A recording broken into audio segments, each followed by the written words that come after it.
one more time. Breathing in and breathing out. And tell me how it feels as you take a big deep breath in and a big deep. Oh, I can see some smiles on some faces. So does it feel pleasant feelings when you take a big deep breath? Yeah, give me a thumbs up if you're feeling pleasant feelings. Yeah. All right. So that's what we want to think about today is ways to describe feelings. We want to use words like pleasant and unpleasant and different vocabulary for the different ways we feel what we feel. But we also want to think about how to describe feelings because it'll help us as we think about that all feelings are, and give me the okay sign. All feelings are okay. So, okay signs when you put a fingertip to a thumb and you stretch the three fingers that are left over up high. Yeah, and that means okay. Now, it doesn't feel okay to feel all the feelings, especially the ones that are unpleasant, but it is okay to feel the unpleasant feelings. They do happen. And we want to be able to use our words and describe feelings so that we can work through them and find happy again. Okay. So you haven't been at school this year to know, but we have a kindergarten teacher on the yellow hall named Mrs. King. And Mrs. King, like many of our teachers at our school, has grandchildren.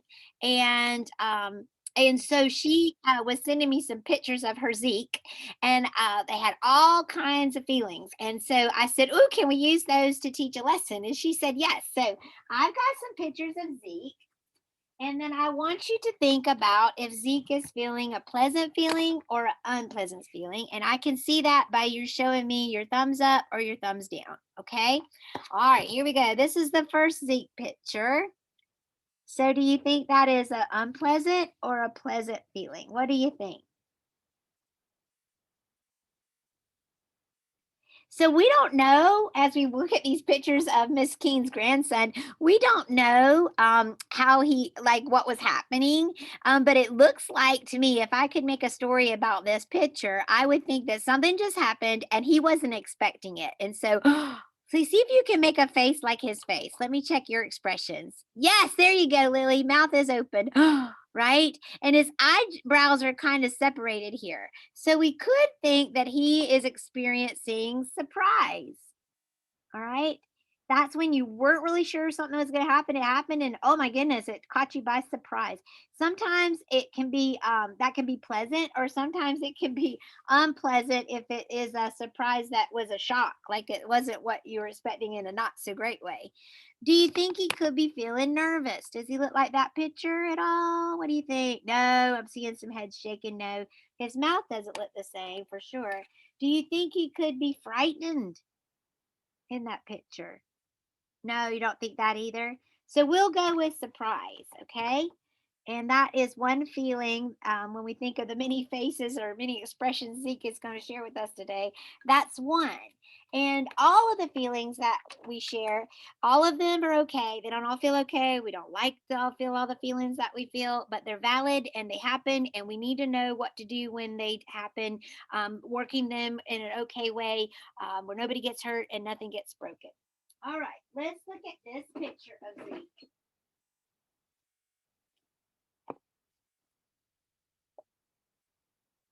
Oh, I like the way you're making that expression. Is that is it Caden? Is it Alan? Alan? I like to see your is it Caden? Yes, Caden. All right, so Caden is got a big old is showing all these teeth like this. And when I look at this picture, I think maybe he's laughing. Do you think maybe yes, you think he's laughing too, Sargon? Yeah. All right. Cool beans. Yeah, I think he's laughing in that picture. And so that makes me think that that's likely a pleasant feeling. Sometimes we do laugh when we're uncomfortable and have an unpleasant laugh, but I'm thinking he could be feeling friendly there. I'm thinking he could be feeling confident there. I'm thinking we could describe this picture as delighted. And of course, we use that word happy. Yeah, lots of teeth in that picture. So that makes me think he's feeling pretty good. All right, let's look at another picture of Zeke. This is a picture that I wonder what happened right before they got this picture. What do you think? Is that a pleasant feeling or unpleasant feeling? Show me with your thumbs what you're thinking. Oh, yes, I agree. I see a thumbs down. There you go. Yeah. And so, yeah, and Nora, thank you for showing that expression on your face. You've got your frowny going on.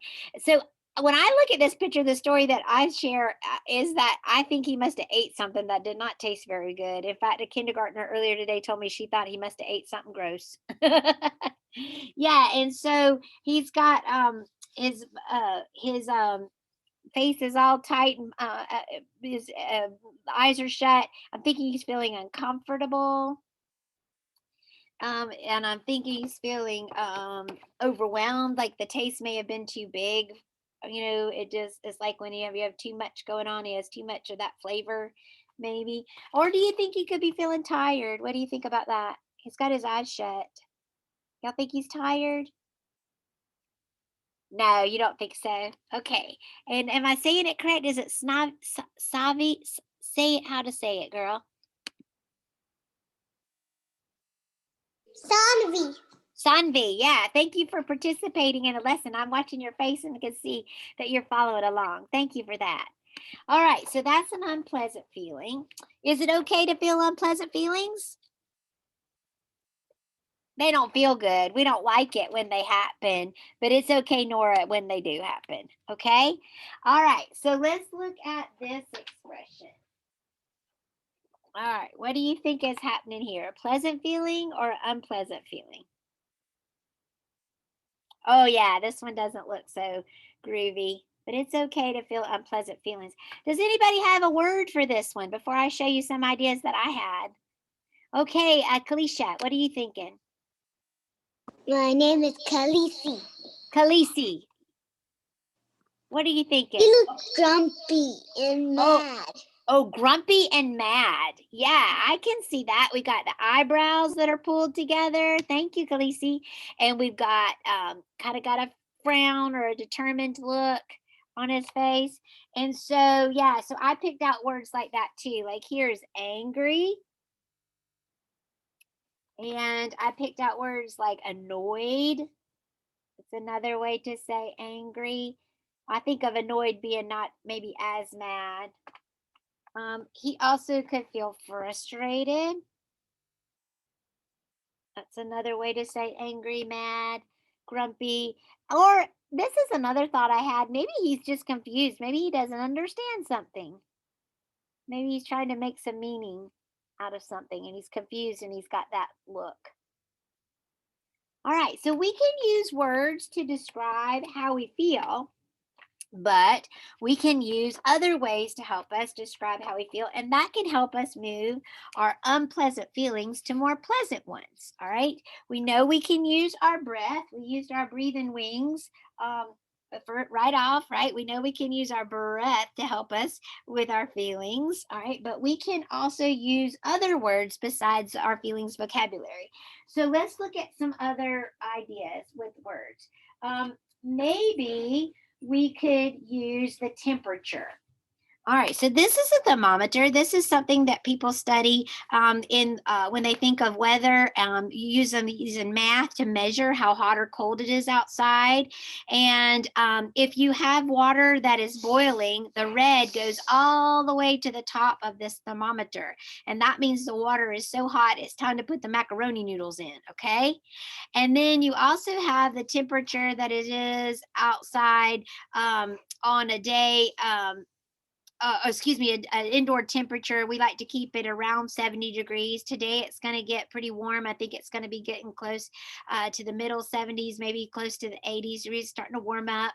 Our body temperature is about right here. But we can use the thermometer to use maybe temperature as a way to describe our feelings. What would be a feeling if we were very hot? What do you reckon would be a feeling that would match up to feeling hot about something?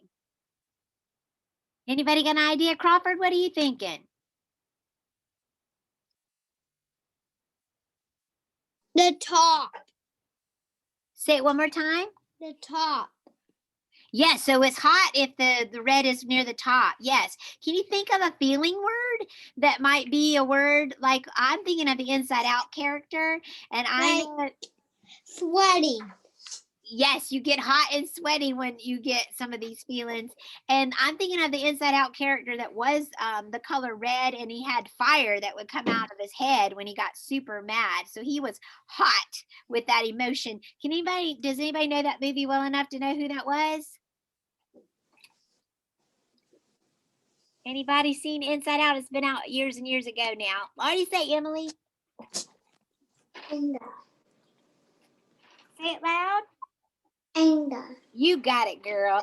So here he is without the fire, right, coming out his head. And I don't have the one where he's got the flames coming out of his head. I just have the other one, the version of him, and he both looks the same in those. But there's some where he has fire, and so we think about that when you have a hot feeling. It might be angry. We often get red in the face, and like Crawford said, you get sweaty when you feel that emotion. Now, what if we thought about feelings as temperature, and we thought about turning down the temperature? Oops, let Miss Brown get it going the right way. And what if we had a cold feeling? Somebody told me that lonely or sadness might be described as something that feels kind of cold.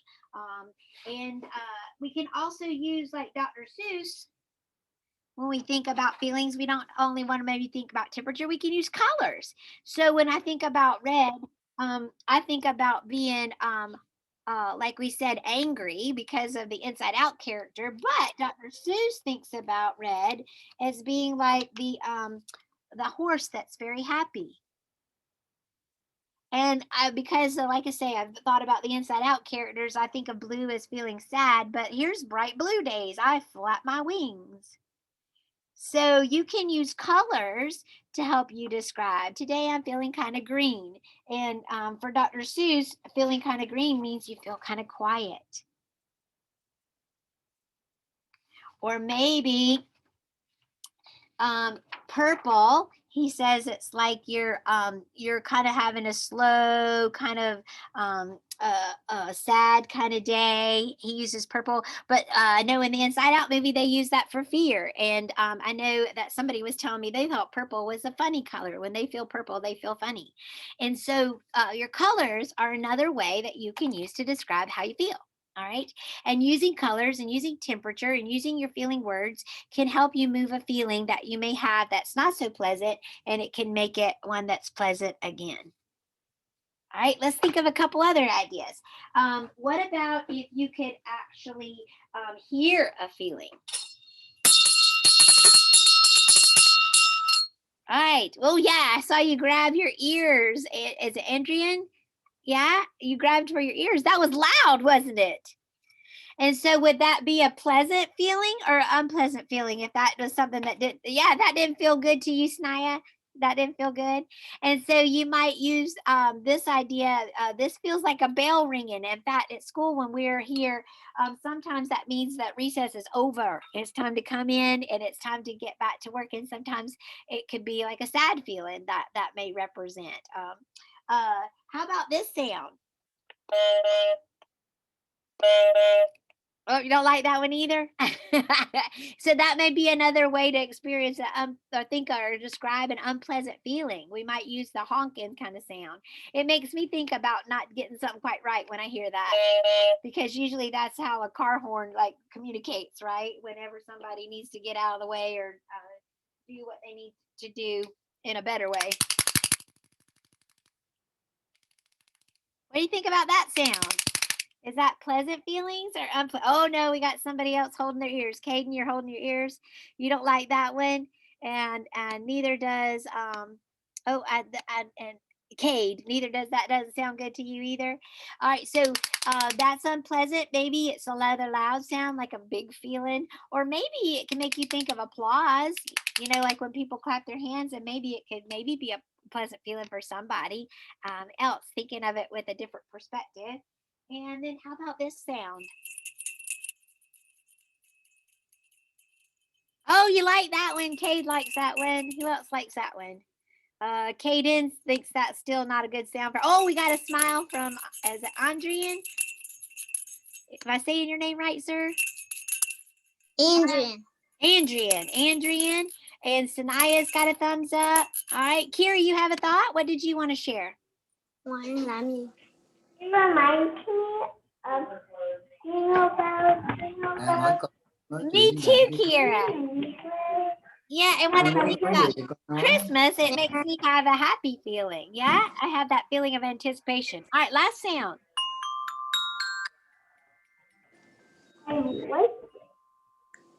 Oh, got pleasant feelings for Sanaya. Who else has got a vote? You think so too, Kira? All right. You like that, Adrian? Yeah, so that makes us have a happy feeling or a more pleasant.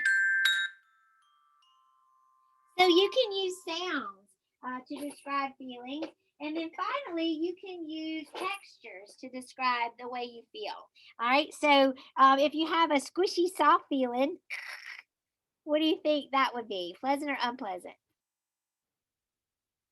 All right. So you got your thumb going in the middle. Want to tell us about that, Sanaya? Why do you think it's kind of middle of the road? Because it's not so bad. It feels bad to squish it? It's not so bad. Oh, not kind of. so bad. Okay, I'm following your words, but it's kind of like, you know, a little bad. All right, because they do get all crunkly when they get squishy, but they do quickly find their way to inflate kind of back up to the size that they need to be, don't they? Some people today earlier told me squishy feelings felt more pleasant to them, but it's no right answer. It's all about what you're thinking, and it's more about asking the questions than really having a certain right answer. How about this feel? It's kind of a tickly feeling. If you've seen a koosh ball before. Oh, that one feels good. Nyla says that one feels kind of a pleasant feeling. I have one of those, but it's just different, and it comes with a game. Oh yeah, and do you bat it back and forth? Yeah. It's supposed to be like a game that there are colors, and you have to throw it in the circles, the same color. Okay, gotcha. Oh, I gotcha. So that could be another way to describe a feeling. And then here is let's see this one is another squishy. It feels kind of like little beads inside of it, so it's a little bumpy. Some feelings may feel bumpy-ish. And then somewhere around here, I have misplaced my oh, there it is. My rock. And this one is really hard and sharp and has rough edges. And so you think that that would feel more pleasant or unpleasant? What do you think? Yeah, I think so too. When a feeling is hard or a feeling is sharp or rough, it's not one I really want to feel, but it's okay to feel that difficult, challenging feeling. Yeah. Yeah, so today was about giving ourselves different ways to describe feelings, because we want to make sure that nobody gets hurt and nothing gets broken, and so we want to be able to take unpleasant experiences and unpleasant feelings and be able to move them, and we can move them with our breath, but we can move them with our words and the way we think about the feelings. So we can think about them as colors, we can think about them as textures, we can think about them as temperatures, and we can think about them as which one did I leave out? Textures, sounds. We can think about them as sounds too. Right? And when we can move our feelings in healthy ways, then we know that we have when we can think about them in healthy ways, we know we can make the world a better place like we're designed to do. Okay, so let's sing about it, and then if we have time, because I know math is coming up, we'll read a story as well. All right. Here's my racket. All right, here we go. And I want you just to sing after me. I know I might not hear your lovely voice, but I'll see your lips move. You ready? I want my life. All right, to make a difference. I want my life to make a change. I want my life to do some good here. I want my life to make a change. Yay! Yes, and when you can move your feelings by thinking of them as sounds and colors and textures and temperatures and using your good words, then that's a way to make the world a better place, like only you can do.